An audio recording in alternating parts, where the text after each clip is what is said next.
Hello and welcome to C-Tology, the pod, episode 2. My name is Shane Kayla. I am here with my good friend Jake Harden. Jake, how are you doing? Doing all right. Thanks for having me. For sure. You're actually not from Michigan. You're in town because we drove up through the UP. We have a friend that was kind enough to give us a ride to another friend's wedding. He got married in Wisconsin. So before we really get into it, we're going to be talking about Barbie here in a second. We went to go see it probably about an hour ago. We just got back. But what was your initial thought on the UP? You're from Oklahoma, so you've been to Michigan a few times. You lived here for a bit, but what were your thoughts? It was beautiful. I was telling Shane and our other friend on the drive there that Michigan always kind of made me uncomfortable because it was split into two. I just didn't get it. But after visiting the UP, I feel a little more comfortable. You finally understood the allure of the state of Michigan. I do. Yeah, so you and I met, I guess probably would it have been late 2021 or early 2022. We used to work together. You used to be a coworker of mine. We no longer work for Church Militant. We don't work for the same company anymore. We're not affiliated. We're not affiliated with them at the moment, but Still love those guys. Yeah, nothing but nice things to say about the people that work there.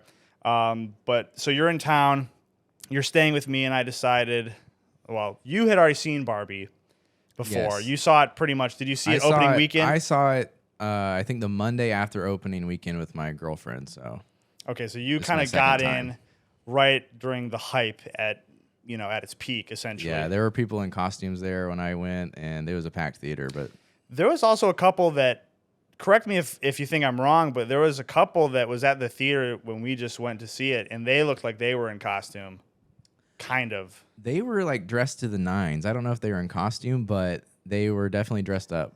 It didn't look like they were dressed Barbie themed. They weren't in like bright colors or anything, but the woman was in some like long dress that looked like it was something from the Roaring '20s. They were getting kind of agitated. They sat behind us and they were like, "Okay, get to the point." At the end of the movie, they were like getting annoyed because it was either taking too long, and they just dipped. The second the credits rolled, they were out of there. This podcast will have spoilers, FYI, but Yeah, they were.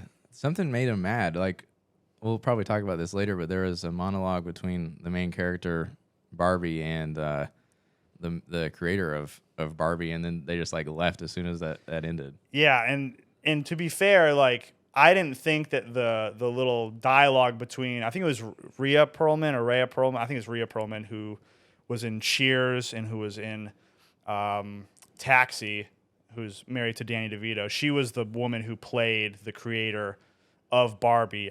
Ruth. Ruth was the character's name. I'm assuming that's probably the real name of the woman who created the doll Barbie. But I thought that scene could have been cut. probably. I mean, yeah, the runtime overall wasn't. It felt like it was kind of standard runtime for a movie. It was probably like an hour, 45 minutes or something like that. Now, the first episode of the podcast I did, shout out to Levi Peters, a friend of mine. Thank you for helping me with that. We went to go see Oppenheimer. Now, the whole, phenomenon is kind of dwindled down a little bit now that the movies have been out for, I think, over a month at this point. But actually, probably almost close to 2 months, I think, as I'm recording this. But did you see Oppenheimer? I did not. Okay. Two very different movies. But this was actually your second time seeing Barbie, and I was curious, what were some of your thoughts maybe that you saw this the second go around and you go, oh, I didn't notice that the first time? Maybe things you liked or didn't like the second time you viewed it. I didn't laugh as hard at the jokes. Like, I've seen all the memes of Ken and him in his Mojo Dojo Casa house. Yeah. And I've seen the music video of him dancing and stuff. So I didn't laugh as hard this time because there wasn't any rug pulls or surprises for me, but it still put a smile on my face. Yeah. I think I should preface this by saying that the Barbie movie is very polarizing. I think the Oppenheimer film is also to an extent polarizing, but there's two sort of camps that I've seen with the Barbie movie. There is it was directed by Greta Gerwig, who by probably all accounts and virtually everyone on the cast is would categorize themselves as a feminist, and I think they would say that this was a feminist movie. But there's a lot of people who watched the movie and probably took the messaging or programming of the movie to heart, and then they're going to run with it that much more. But there's also a contingency of people, and I'd say we fit into this category because it's largely probably the men that fit into this category. But for lack of a better term, the irony bros, the bros that are kind of, so they're the ones that are making all the Ryan Gosling memes, and they're saying he's literally me, I'm Ken, and I enjoyed the movie. I'll say that much. I enjoyed the movie. Maybe I maybe wanted to like it a little bit more than I actually did. There was a lot of like feminist crap in there, but there was a lot of funny Ken himbo stuff in there where Ken would just say, I was hoping that there would be there's the great scene on the escalator where he comes up, they enter the real world, and there's music playing, and it's a montage of all the presidents on the dollar bills, and he's starting to become awake. It's showing cowboys, guys drinking beer, guys in the gym boxing. You've probably seen the Little Dark Age edit of that exact scene. I thought that was going to be in the actual movie, but I guess we'll start with, this is, for all intents and purposes, a review of sorts, but the movie starts out, you see Barbie, she's in her house. I will say, I thought the set design was pretty cool. Everything in that movie I shouldn't say everything, but a lot of things were practically done in that movie. Now, I don't know if this is true or not, but I heard that they put a dent in, or they use so much pink paint to build the Barbie set that worldwide pink paint became scarce. I could believe that. That's pretty crazy. A lot of that, if you look at the scale, because all of the actors are supposed to be they're essentially supposed to be dolls, right? So they make everything super large. They build the houses to the scale of what a real house would be, or the Barbie mansion or the Barbie dream home, whatever you want to call it. And they have a whole, subdivision or a small neighborhood of these houses, a cul-de-sac at least, that you can see. And I wouldn't doubt that they went through a lot of paint for that movie. I thought the set was 10 out of 10. I thought it was great. Same here. Yeah, I thought it was really cool. It's kind of funny, everyone's sort of pointing out how Barbie and Oppenheimer, they're polar opposites, but both movies use a lot of of course, Christopher Nolan's known for just doing things practically, but yeah, virtually everything in the movie that a good large chunk of what Barbie was had mostly practical sets. There was probably a little bit of CGI in there, but the set was amazing. I thought the set was really, really cool. I didn't get to talk about this as much during the Oppenheimer review, so I'm going to bring this up. There wasn't really too much of a score for the Barbie movie, but there was definitely some bangers. There was some great songs that were in the movie. I know that when Ken and Barbie are leaving Barbie World, I think Tame Impala, who I'm a big fan of, he did the track when they were leaving.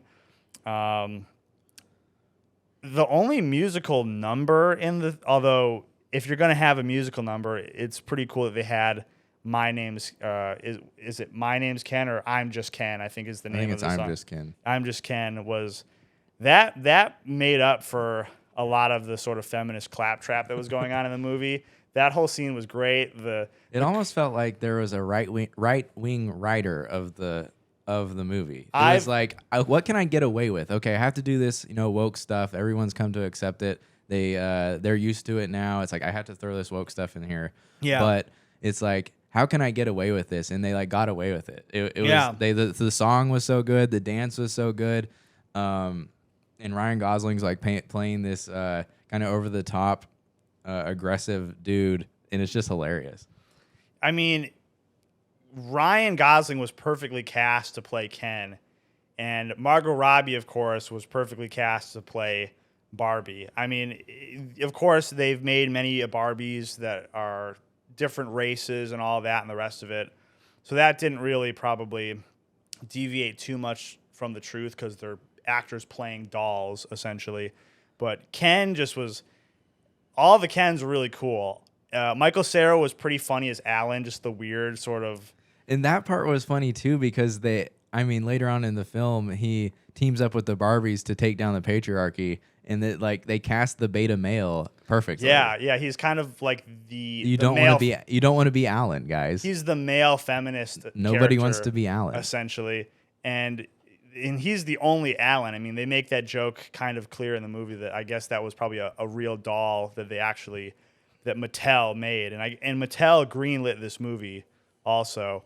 I think anytime you had Ken on screen, the dialogue, Gosling was so good at playing the himbo, like his just like talking about horses, trucks, and like going into the school library to steal all of the books, talking about the patriarchy. But again, the Barbies talk about it as a negative, but Ken's talking about it as a positive. He has the mink coat on and the golf club in his little holster, and he's Yeah. knocking over all Barbie's plants and Yeah. gardening, and he has a mini fridge, and all the women are bringing him beer. It's pretty fantastic. I think the one I loved the costuming. The costuming was great, especially for the Kens. I mean, they had all the color palette of the color scheme, whatever you want to call it, of Barbie was vastly different from that of Oppenheimer, obviously. But it really was a lot of bright neons, and the big mink coat was great. Then when they were dressed up as like the cowboys, that was cool. The iconic sort of white hat that Gosling had. I guarantee you this Halloween there's going to be, that will probably be the costume that people will dress up in. It's either that or the I Am Knuff sweatshirt. Yeah, that I kind of want to get a hold of that sweater a little I'm sure bit. you can. I bet they're selling it on Amazon somewhere. I think I looked at John Miller's Telegram, and I think he bought it. He found it. He found it somewhere, and he just went out and bought it. I mean, there also is. Some people have, shit all over that. Be like, oh, that's just the typical response is to go out and guess how many Kens there's going to be for Halloween. Guess how many people are going to buy the I Am Knuff sweatshirt. But it's like, it's a fun movie, and you want to be a part of like a cultural thing. You don't have. It's not like you're not cool by just like not participating. It's like, okay, yeah, the movie was woke or whatever, and it's feminist, but there's funny stuff in there that just like a normal person watching is gonna laugh at, and it's fun to participate in that and be a part of like pretty much a cultural meme. I think there's people that will be susceptible to the programming, as I think I mentioned earlier, but there's people that will take art, whether you want to call it art or not, but just in broad terms, whether you're looking at maybe an album or a painting or a sculpture or a film, there's going to be people who will. There's always, I remember you and I both went to public school, and I don't know if you ever had this, but we had something called art appreciation where we'd be in elementary school and like a parent or chaperone or some volunteer would come in and they'd bring in a piece of art. And it was usually on like a big, long, laminated, piece of paper or poster, and it would be like Van Gogh's Starry Night, or it would be American Gothic. It would be some kind of iconic painting, and the teacher would either lead it or the parent would come in and lead it, and it'd be like, what does this painting make you, how do you feel when you see this painting? And it was kind of the whole there's no wrong answers sort of thing. And I think that, who knows? I mean, Van Gogh could be like, I intended to paint this for the reasons X, Y, Z. Now, Greta Gerwig making this movie clearly had set out to kind of, not even kind of, but sort of bash men and sort of champion feminism. But there's plenty of people who see the movie and they acknowledge that was her intention. But I'm not going to lose sleep over seeing the movie, if that makes sense. I know that there's people that will take her messaging and run with it, but I'm not going to. I agree with you. I kind of like the whole. There was a lot of enjoyment out of the movie, and again, people dressed up to go to the movies for both Oppenheimer and Barbie, and then that won't be these won't be the last movies. These weren't the first films for people to do that, and they certainly won't be the last movie that someone's going to get enjoyment for putting on some costume. I mean, sometimes I will admit, it's Marvel. Some people take it overboard, but you get what I'm saying. I mean, it's kind of like the Star Wars of our time. Like people dressed up to go see Star Wars: A New Hope, and or maybe Return of the Jedi. and people would go dress up and do that. It's kind of a nerdy thing to do, but it's fun. And Yeah. It's ultimately relatively harmless. I mean, if you're going to dress up in, costume, assuming you're not half naked in front of people in public, there's not really a huge if you're gonna do that, at least don't be fat. right, yeah, it's like, okay, there's some things, it's a courtesy to not dress a certain way. For that goes for even fit people too, but I think there are certainly people on the right, and this isn't necessarily a political podcast, but films, Vote for Trump. Vote for Trump. Vote for Trump. Trump. Trump 24. I think there are certainly people on the right that, and I know friends of mine that go, I'm not going to see it because it's got bad messaging and it's feminist and all this, and I don't want to give money to that. And I can kind of understand the conundrum of where you kind of go, oh, I don't want to give money to these people, but at the same time, those people are going to get wealthy regardless. And I don't think that this is necessarily a hill to die on, but there's people on the right that will say, I'm not gonna go see Barbie because y'all emotional. And well, it's like if you, the only way you'd have a problem with this movie is if that you philosophically you think patriarchy is bad. If you're like Ben Shapiro and you're like, well, actually, we're not a patriarchy, and here's 13 reasons. Was why. that his take on it? I knew that he didn't like it. I just didn't watch his. I didn't watch his take honestly, but I saw him on Twitter and he's talked about stuff like that before. Okay. About like we're not a patriarchy because we have this many women in college and stuff like that. But it's like if you philosophically believe, God established a benevolent patriarchy, male headship of the family, it's like you're not gonna have a problem with this movie because it's like they make the patriarchy look so cool with Ryan Gosling horses. Now it's over the top a little bit. It's exaggerated. Yeah. Obviously, we wouldn't want some of the things that happened in that movie to happen, but it's like that. What happened in the kingdom? What happened in the kingdom is closer to God established patriarchy than what's going on in like the real world today. Yeah, I mean, there were certain times where I would look over at you while we're watching this and I'd kind of roll my eyes at something or like shake my head, but there was quite a good deal of humor, I'd say. I mean, even when they were, because again, I think part of it is too, it's like, no, you're not supposed to like Barbie for those reasons. Like it for the. I saw a woman like look over at us like while I was laughing at like the montage of the patriarchy happening. She's like, what? You're not supposed to laugh at that. Like she gave us like the death stare a couple times. Was it the couple sitting behind us or was it? No, in front. Okay. I saw. Yeah, I thought those people that you're probably referring to were laughing at the same things that we were laughing at, but I was really getting a kick out of the whole Ken stuff. The one thing that I was a little bit, I said to you, I'm half joking here, but they made fun of, I don't think they're making fun of Matchbox 20 explicitly, but they had all the Kens, They're making fun of guys that sing to their girlfriends. Yeah, that serenade their girlfriends or whatever. But I'm like, hey, don't put disrespect on Rob Thomas's name, okay? That's a good, Matchbox 20 is a good song. There's a great, I don't know if you ever watched Parks and Recreation. I never finished the series.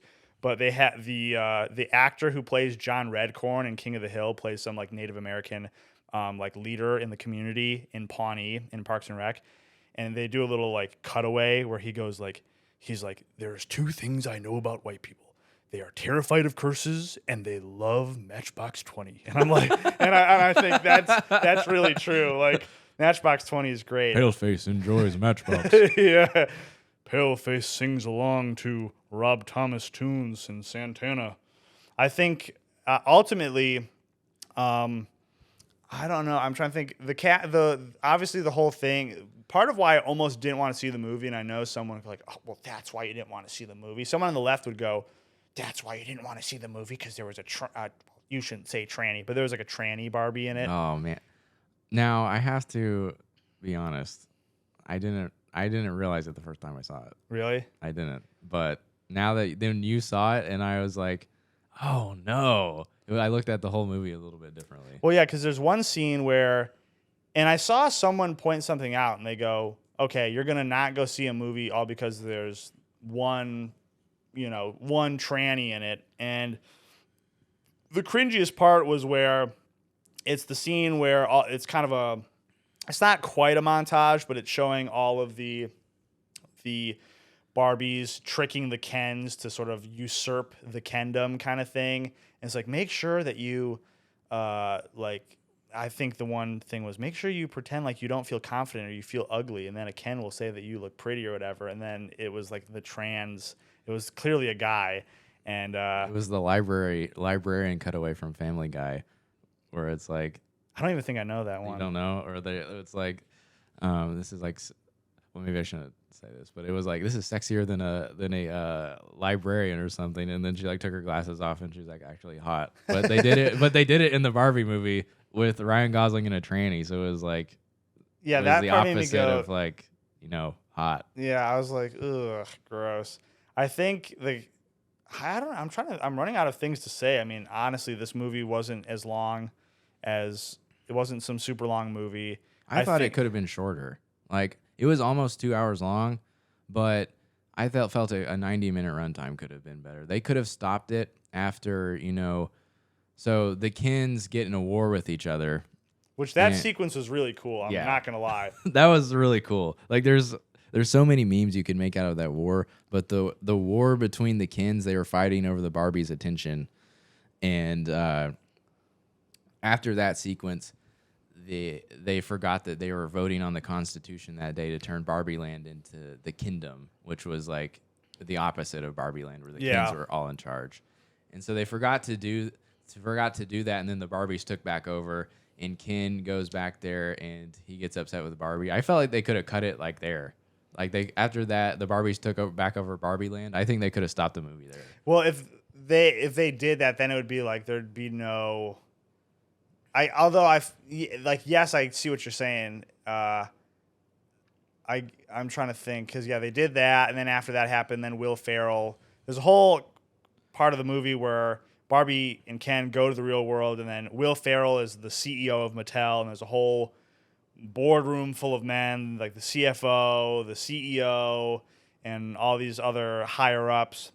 And then they somehow get into Barbie Land, and then they have a little thing at the end of the movie, sort of right after Ken. Well, it's the sequence of events towards the end of the movie, and the third act part of it is they forget to go vote because they're in a battle. Then they take back the Kendom, and it becomes Barbie Land again.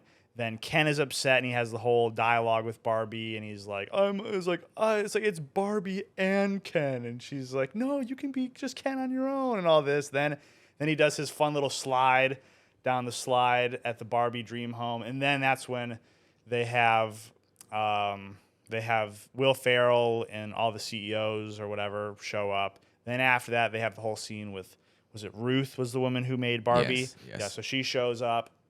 And that dialogue, I'm just trying to think of what would have satiated or satisfied the couple behind us, because they didn't like the dialogue between Ruth and Margot Robbie's They were character. like, wrap it up. Like, let's. I heard to the point. I heard one of them say either wrap it up or get to the point, and I was curious. Yeah, I was just sort of curious. I'm like, why are they so mad? I was like, was it not feminist enough for them? Well, I didn't get it. But I think in that scene towards the end, have you ever seen the? I wanted Ken to be executed. Yeah, Publicly. He needed to be flogged and beheaded. Yeah, I think. Did you ever? Okay, that scene at the end with Ruth. Had you ever seen The Truman Show? No. With Jim Carrey? Jim Carrey. Yeah, I almost said Drew Carey. Is that where like his whole life is a movie?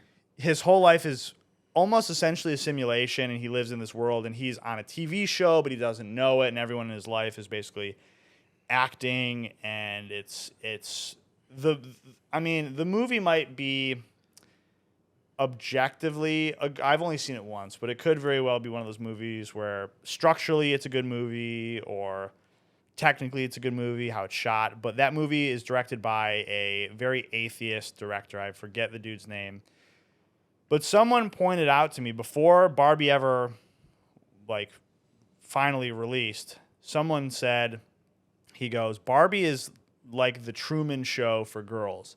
And it is a little bit, because that whole scene, because there was a lot of connections I saw where you go, there was almost an element of like Pinocchio, where it's like, I want to become a real boy. Like they're essentially dolls, but then they want to. Barbie, the main character, she refers to herself as Barbie or Stereotypical Barbie is what Margot Robbie's character is. And that scene at the end was, from what I remember of the Truman Show, it was pretty much like, do you really want to go out there? It's going to be really tough and it's going to be really scary and I need to warn you and all this stuff. It did kind of mirror that a little bit. What did you think of, this is kind of jumping to the beginning of the movie. I loved the Space Odyssey reference at the beginning. Did you ever see that? I thought it was kind of like trite. I thought it was, it went on a little bit too long, but I did kind of appreciate the reference, I suppose. I thought it was a little bit weird how, I could be reading too much into this, but the whole thing, the premise of this opening sequence is they have this like desolate landscape and you see these girls and they're probably aged anywhere from like 6 to 10. And there's like, in the beginning, I want to say it's like Helen Mirren who's narrating the movie. But you have Helen Mirren narrating and she's like, in the beginning, there were dolls. And since the beginning of time, girls only had baby dolls to play with. And there's like this wind wisping through this desolate land. It's just some barren landscape and these girls look super upset and they're just playing with these boring looking baby dolls. And they've got the exact same score from 2001 A Space Odyssey. And then and if you've seen that movie, it's like chimps are at the beginning of the movie and then they're like throwing like bones or whatever. And then they have a shot where they throw like a bone or a stick into the air and it spins. Well, they have women are monkeys. Yeah, that's the real takeaway of that scene, everybody. So you can just turn the podcast off right here and now. That that sequence. Date me, please. I have cellulite. Date me. I thought it was cool, but then I kind of was the dolls that the girls were playing with they looked all ceramic. And then they started like smashing the babies on the ground. And granted, they were just dolls. But part of me was thinking, is that supposed to be an allegory for women just obliterating their babies? Because they go, I don't want to have a career. I'm going to kill my baby. And just... Yeah, it's like a Roe v. Wade being overturned message at the outset. Yeah, and then they make a reference to like bodily autonomy at the end of the movie. And it's like, okay, so there's an undercurrent of baby murder here. So yeah, I noticed that at the beginning. And then I was like, okay, all right. They went on with that scene way too long. I thought I appreciated it for it like mimicking that opening scene. And then there's like a giant obelisk, I think, that in 2001 A Space Odyssey. And then Margot Robbie is basically in place of that obelisk. Then she just kind of appears and she's got her like sunglasses and she does this like weird little look. She looked like, whenever she did that, she looked like the lifeguard from Sandlot. Have you seen Sandlot? Yeah, I haven't seen Sandlot in a long time. But I was waiting for Squints to show up and kiss Margot Robbie, but it never happened. All these Squints. Yeah. My girlfriend can't watch this, by the way. Hey, don't say her name. Don't dox her. Jake's girlfriend lives in this city, and by the way, Jake says that he wants to kiss Margot Robbie, so you should break up with him. True, real, and factual. I'm kind of struggling to... There was a great moment where they made fun of... I appreciated this, where So Margot Robbie, the whole reason that she leaves Barbie Land is because she starts to have feelings she starts to think about death, right? But all these Barbies are basically robots, and the Kens are essentially robots too. Like they all just sort of think the exact same. They do the same thing every day. Everything's perfect. There's no sickness. There's nothing bad is happening. But then all of a sudden she has these sort of existential thoughts, and she's like, do any of you guys ever think about death? And then the dance party stops. The dance party abruptly stops. And the whole thing is, well, all these Kens and all these Barbies have humans in the real world that play with them that you don't see. And whatever sort of happens to them in the real world, almost in a way, kind of like some sort of voodoo doll situation. Something like that. And so then she starts to think, depressing thoughts. And she then begins to notice that she has cellulite, and she doesn't her day doesn't go perfectly, and like her morning routine and all this stuff. And I forgot where I was really going with this. What is cellulite? It's just essentially like, I think just fat, but it's just like, like everyone probably has it, or women I have thought it. it was like a Botox gone wrong or something. No, that's what I thought too, because the name would suggest that. You're not wrong to think that, because I remember thinking cellulite, what the hell is that? But it is just sort of like slight. Again, like Margot Robbie's like very attractive, so no one's. Here's what my point was. So then she starts to begin to feel these depressing thoughts because someone in the human world who owns that particular Barbie is feeling depressed and is starting to have cellulite or whatever the case is. And then she has to go undo this or find out who her owner is in the real world, which is why she sets off on her like quest, and then Ken tags along. But then when she gives up and she comes back, and the Kendom has been established because Ken discovers the patriarchy, and he's like, wait a minute, I can just get a job because I'm a man and all this stuff. And then it's like, No, sir, you have to have an MBA. You have to have or an PhD. MBA. Yeah, and then he goes to a doctor's office. Like, I like to speak to a doctor. You are speaking to a doctor. It's a female doctor. And then There he is. yeah. I need a pen that clicks. I need a lab coat, but then he learns about this. Like, I have to go back to Barbie Land and tell all the Kens about this.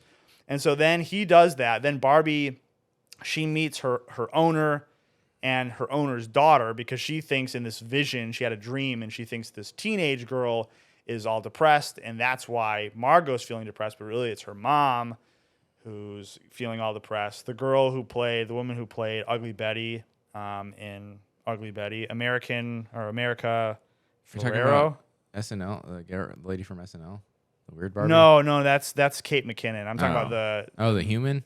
Yeah. America Ferrara. Yeah. She was really Barbie's owner, and so anyway, Margot goes back to Barbie Land with both the daughter and the mother, and then the Kendom has been established, and it's super cool, and it's over the top, but it's still awesome. Where are my hungry boys? Yeah.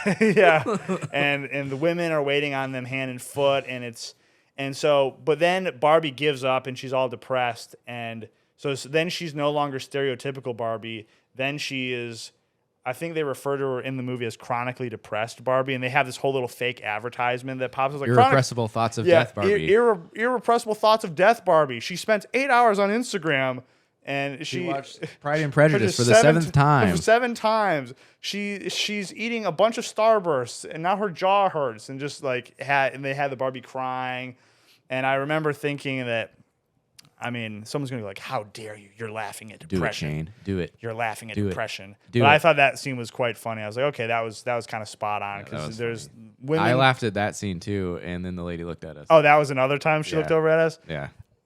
She was with presumably her husband or a boyfriend or something, and I remember laughing at that part. So I don't get what the whole Somebody's going to be in trouble when they get home. Yeah, that Ken is going to get an earful from his Barbie. But I thought that scene was really funny. I think Kate McKinnon was pretty funny in that too. Yeah, as far as women go, she's not the worst. She's not like Amy Schumer.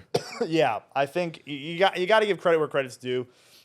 I think as a general rule, women are not typically funny. That doesn't mean that... Ladies, you're a good audience. You're a good audience. You're very good at listening to our jokes that may or may not land, but I think she was good as what was she referred to as? Her character Weird was... Barbie. She was the Weird Barbie. Weird Barbie, which I thought that was creative how they did that. So essentially, she's called Weird Barbie because in the human world, if a Barbie is played with too much, or like they never show it, but if like a dog were to show up and like rip apart a doll, like then that kind of mimics or mirrors the Barbie world, what happens in the real world.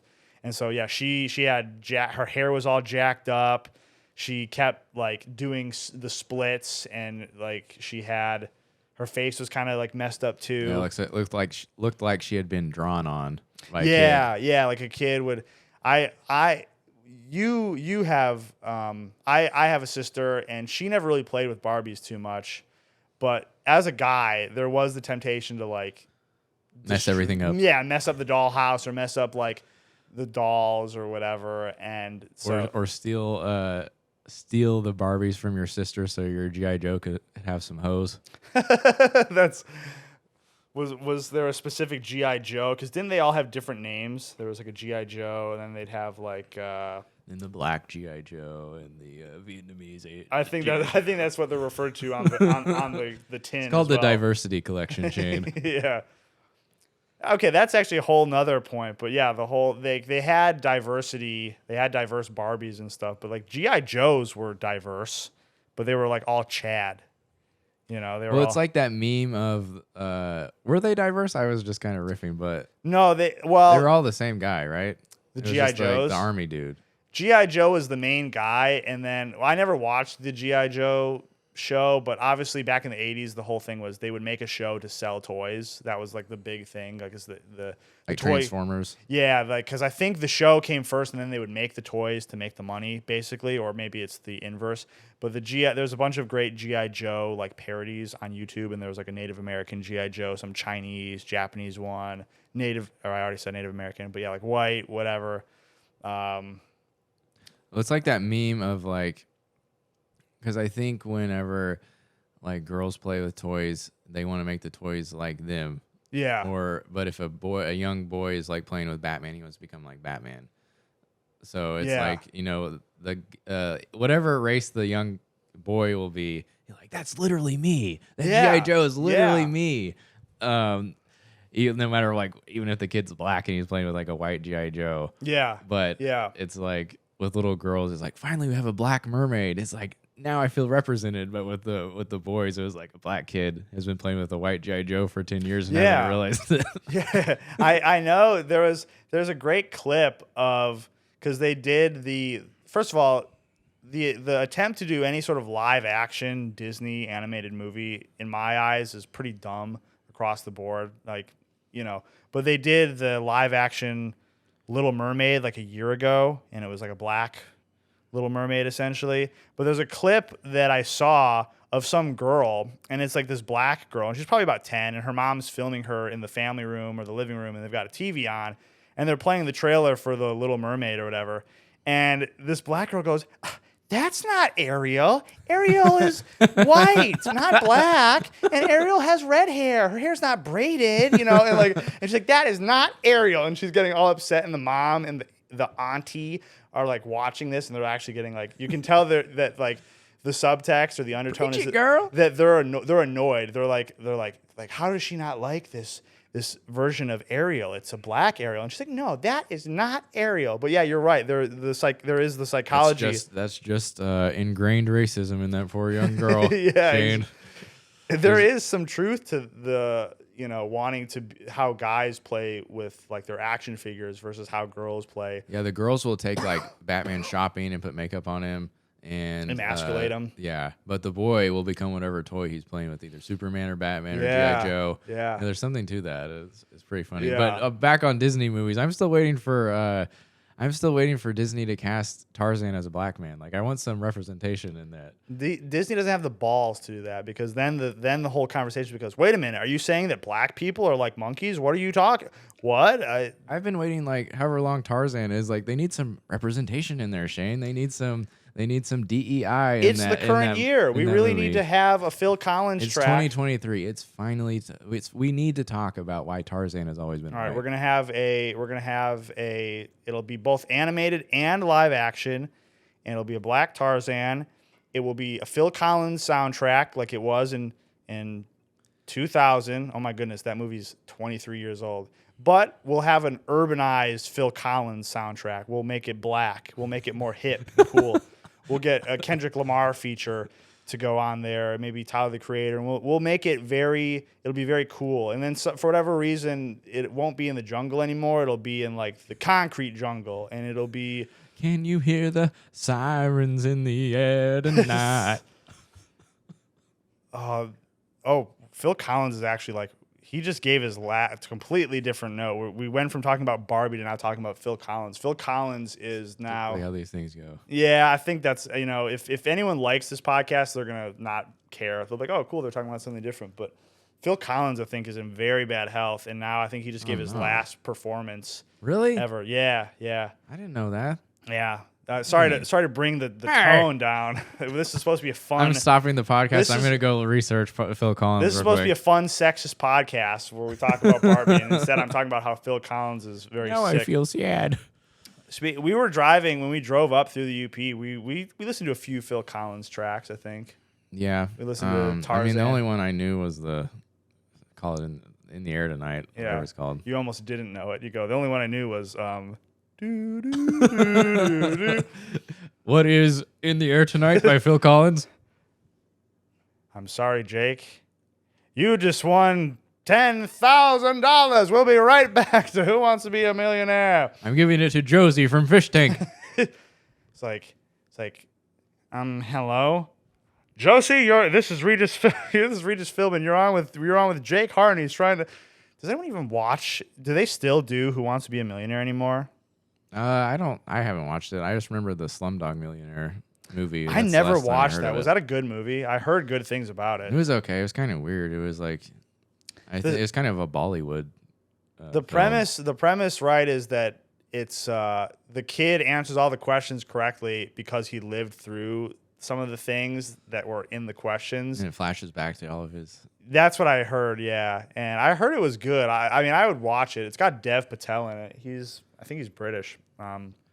British. Oh my Indian. goodness, you haven't seen Slumdog Millionaire. That is the prime movie of my culture, sir. I cannot believe you have not seen Slumdog Millionaire. It's literally the best film ever, bro. Get out of my store right now and go watch Get that film out of and my come back. store.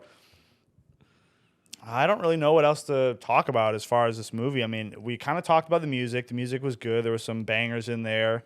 The soundtrack was, I think, during the chase scene. There was a great car chase scene. I shouldn't say it was great. Let me rephrase that. The standard run-of-the-mill car chase scene was there was some good music during that. Yeah, it was okay. It was typical car chase. The mom kind of gets her mom van and outwits the corporate guys. Yeah, I have to say, that whole sequence was very clearly product placement for Chevy, because I even remember seeing some Chevy commercials. Oh, really? I didn't even notice that. There was a Barbie Chevy commercial. I don't know if it was for the Chevy Volt, but it was for some Chevy whatever. They had the mom was driving the blue Chevy SUV, and then the corporate guys, Will Ferrell and crew, the people that worked at Mattel, they were driving another Chevy vehicle, the sort of unmarked black Chevy kind of larger vehicles. And that very clearly, I was like, okay, all of these shots, how they've got it composed, you can clearly tell. They're almost shooting it like a car commercial, and all of the cars were in shot, they were completely in frame the entire time. They really tried to drive home the fact that they were driving a Chevy. And although, I mean, it's a movie that Mattel greenlit, so it's not probably that shocking that they In conclusion, Dua Lipa was in it, and she was pretty hot. Yeah! Thank you for bringing that up, actually. Dua Lipa was in it. I remember seeing clips. I had a lot of fun watching clips of the press junkets and stuff and watching people do interviews. You're giving me a look like, wow, Shane, you had fun watching those. We're back. But then I saw that Dua Lipa was, I don't even think I could name one of her songs. I know if I heard her on the radio, I would go, that's a Dua Lipa song, but I don't. All I know is that she's Albanian and she's from Britain and that she's fluent in Albanian. But yeah, she was the mermaid. She was one of the mermaids, the mermaid Barbie. And I was like, oh, she was. I wanted to go Patrick Star mode and be like, hi, you're a mermaid. you're hot. Yeah, she was cool. And then they had John Cena. He was in it too, which was kind of cool. It's pretty interesting what, that they were able to, everyone's ranting about how great Oppenheimer was and how it was shot on 70 mil and how that, it was very visually appealing. But can we give credit to the people who worked on Barbie? They actually developed the camera crew, developed a camera that was able to see and record John Cena, because you literally cannot see him, but he was able to be on film for this. We had Ben Chilling, We had John Cena, who, you know, his credit score was not so low that he was going to get executed, and he was allowed to be on this because it was a big Chinese market. So Did you see that video of are you talking about the Chinese kin? the Chinese John Cena clip? Oh, no, I thought you were talking about the Chinese kin in Barbie, the Asian dude. Oh, not him. No, he was yeah, he was all right. I thought he was kind of like a good adversary to Ryan Gosling's Ken. He was pretty funny. He was the Ching to Ryan Gosling's Chong. Yeah, true. But did you see that video of him where he was trying to take a picture with his arm around Ryan Gosling? I did, and then I think it was like overblown because I thought it was some big awkward moment. I'm like, oh my gosh, do they hate each other? Do they want to kill each other? Can you take your arm away from me? Yeah, it was literally that was like, and then I remember watching the clip and I go, that was what they reported on. Who cares? Like it was, yeah. I didn't think it was that big of a deal, but yeah, he was pretty good. I don't even know that dude's name. I just know that he was in one of those crappy Marvel TV shows about, I don't even know what Marvel superhero he would be, but he was in the 19th Marvel film.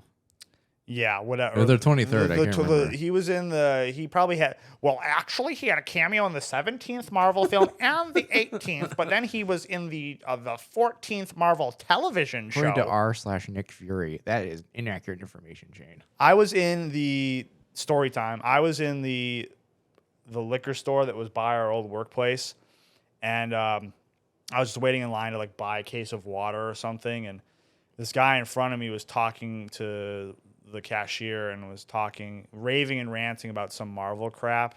He's like, "Oh yeah, the Nick Fury show on Disney Plus, it's pretty good." Da, da, da. I'm like, ugh. A CGI hero fights a CGI villain on a CGI planet, background, and they won. Whoa, no way! Yeah. Cutscene at the end. It's like, guys, soy facing. I'm pretty mad that you didn't let me stay for the last I'm sure there was a after credits Barbie scene. I looked at everyone else with a smug grin on my face as they walked out of the theater. You guys don't know what you're missing. Yeah, I think I don't even know what we're talking about. We're talking about how we went from Dua Lipa to John Cena to Chinese, or I think he's Korean. Maybe he's Chinese. He's either Chinese or Korean. I can tell he's not Japanese. There's only Chinese, Shane. There's nothing else. So are you Chinese or Japanese? Well, first come from California, but before that, come from Laos. We Laotian. Huh? It's like, King of the Hill. yep. Well, I don't really care too much for that Ryan Gosling fella, but I will say that Margot Robbie is a very handsome woman. Well, that red-headed Barbie was quite cute. Hey, Dad, you know that's a tranny, right? Oh, Bobby, go to your room. If that tranny knew what gender it would be very mad. If those kids could read, they'd be very upset. Bobby, go to your room. I don't really have much else to add. I mean, you kind of covered what you thought. You said you didn't find it as funny because the rug, there was nothing to sort of pull you out and surprise you. Right. There was no, it was just fun to see the Mojo Dojo Casa House again and the kingdom in all its glory. Yeah, I think it was. I guess I gave a rating for Oppenheimer when I reviewed that. So I guess I'll ask you, if you had to give it a rating out of 10, what would you give Barbie? I liked it. I think it came at like the perfect time, and I'd have to give it an 8 out of 10. 8 out of 10. Okay, I would probably give it maybe a 6.3. Like, I did enjoy seeing it. I thought it was fun. I'm kind of glad I saw it in the theaters. You know, it's something that I probably could have watched at home. However, if I watched it at home, I wouldn't have gotten the I'm Just Ken sequence was great. The battle sequence between the Kens, the sort of war of the Kens was great. So that kind of, I'm glad I saw those moments in theater. That was pretty cool. But yeah, for me, it was maybe I would have enjoyed it more if I went to go see it with a group of friends.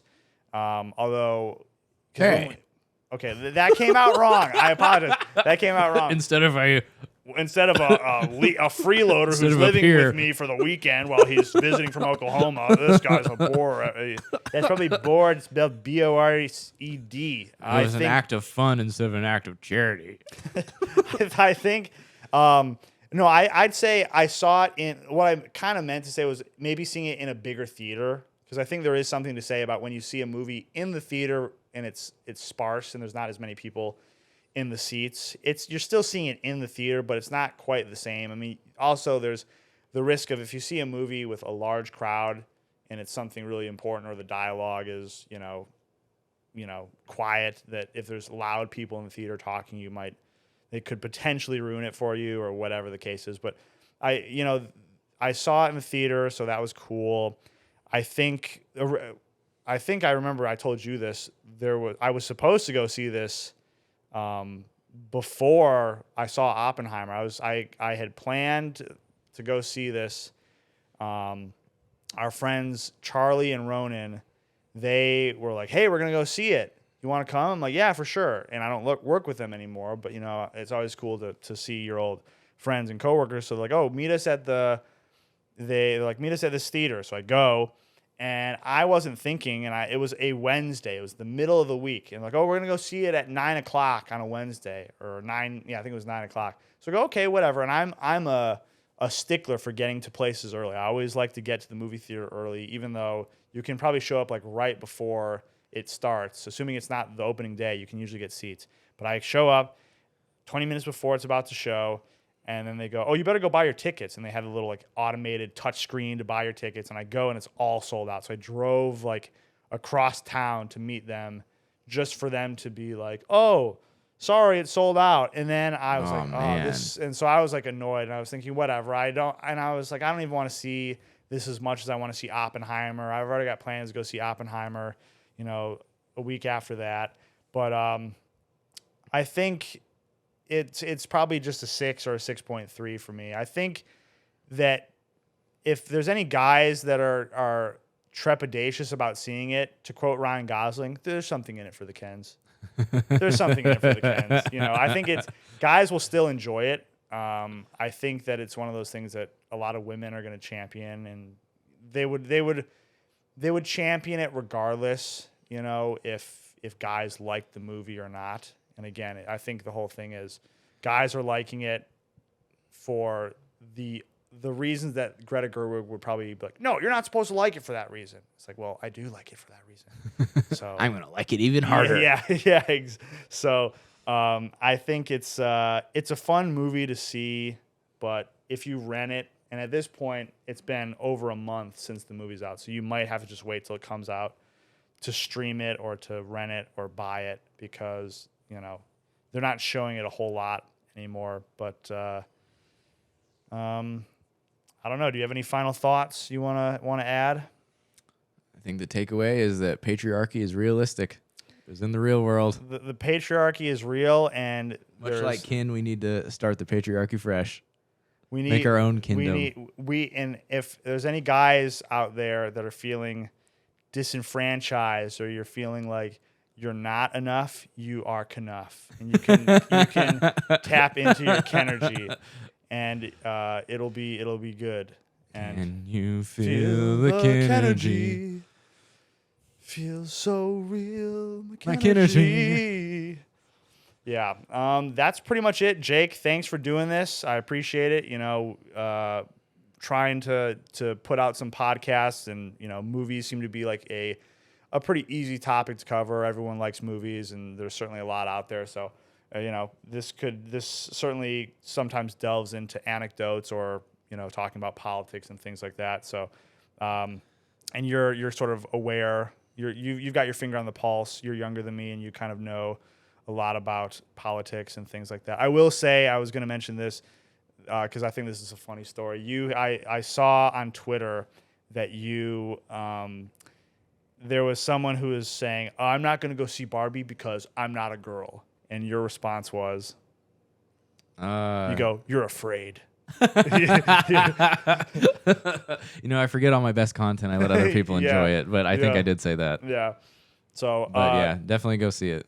Do you have any social media you want to plug or anything like that? My Twitter got suspended, I think, because Let's go. really funny. You're just too funny. And Yeah.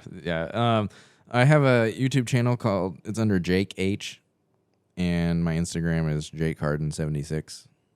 All right. Jake, thanks for doing this. And that concludes the second episode of C-Tology the Pod. Thanks for listening. If you made it this far into the podcast, congrats. Here's a sticker. And stay tuned. There's probably more content to come, whether it's in the form of podcasts or not. So thank you very much for listening, and take care.